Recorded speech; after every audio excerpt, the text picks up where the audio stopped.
அதிமுகனுடைய D நகர் தொகுதியினுடைய அந்த முன்னாள் எம்எல்ஏ சத்யநாராயணன் தான் இந்த வழக்கை தொடர்ந்திருக்கிறார். அதுல இந்த டி நகர் தொகுதியில வாக்குச்சாவடி அதிகாரிகளாக உள்ள திமுகவினர் ஆளுங்கட்சிக்கு சாதகமாகவும் 13,000 அதிமுக ஆதரவாளர்கள் பெயரை வாக்காளர் பட்டியலிருந்து நீக்கியதாக குறித்து இந்த வழக்கு தொடர்ந்திருக்கிறார். அதுல டி நகர் தொகுதியில கிட்டத்தட்ட 2,08,349 வாக்காளர்கள் உள்ள நிலையில 30 ஆண்டுகளுக்கு பிறகு 2021ஆம் ஆண்டு வெறும் 36,656 வாக்காளர்கள் மட்டும் அதிகரித்துள்ளனர். இந்த நிலையில மக்கள் தொகைக்கும் வாக்காளர் பட்டியலுக்குள்ள வாக்காளர் எண்ணிக்கை பெரும் வித்தியாசம் உள்ளதாக அந்த மனுவில் அவர் தெரிவித்திருந்தார்.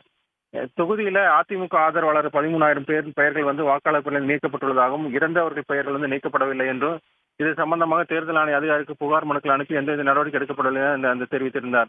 அதனால தேர்தல் நியாயமும் நேர்மையாக நடைபெற உறுதி செய்ய 2026ஆம் ஆண்டு சட்டமன்ற தேர்தலுக்கு முன்னாடி இந்த டி நகர் தொகுதியில வாக்காளர் பட்டியலை மீண்டும் சரிபார்த்து தவறான சேர்க்கையத்தை நீக்கத்தை கலைந்து இறுதி வாக்காளர் பட்டியல் வெளியிட தேர்தல் ஆணையத்துக்கு உத்தரவிட வேண்டும் என்று அந்த வழக்கு தொடர்ந்தார். இந்த வழக்கு தான் தலைமை நீதிபதி எம் ஸ்ரீவத்சவா மற்றும் நீதிபதி அருள்முருகன் அமர்வில் விசாரணைக்கு வந்தபோது டி நகர் தொகுதியில மொத்த வாக்காளர்களையும் சேர்த்து நீக்கம் நடந்துள்ளதுனால அவற்றை சரிபார்த்து திருத்தக் கோரி தேர்தல் ஆணையத்துக்கு பல மனுக்கள் அனுப்பி எந்த நடவடிக்கை எடுக்கப்படவில்லை என்று அவர் தரப்புல வாதம் முன்வைக்கப்பட்டது.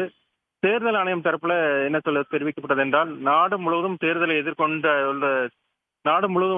தேர்தலை எதிர்கொண்டுள்ள தமிழகம் உள்ளிட்ட மாநிலங்கள்ல பீகாரை போன்ற சிறப்பு தீவிர வாக்காளர் பட்டியல் திருத்தப் பணிகள் அடுத்த வாரம் துவங்க உள்ளது என்றும் அப்போது மனுதாரர் அந்த தெரிவித்த புகார்கள் கவனிக்கப்படும் என்றும் அந்த தேர்தல் ஆணையம் தரப்புல ஆஜரான வழக்கறிஞர் நிரஞ்சன் தெரிவித்தார்.